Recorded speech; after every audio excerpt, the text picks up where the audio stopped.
is a very quick one because I'm parked on a rather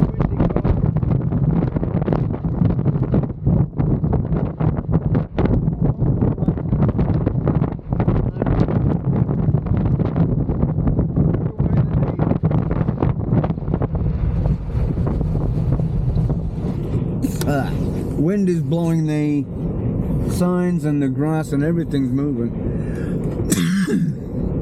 I was hoping to get a couple of photos of the actual lighthouse with the waves crashing above, but it's too turbulent and all you can see is an outline. You just can't see the actual lighthouse. Even with my long lens, all it would be is a grey blur. So plan B. Step 1, think up plan B.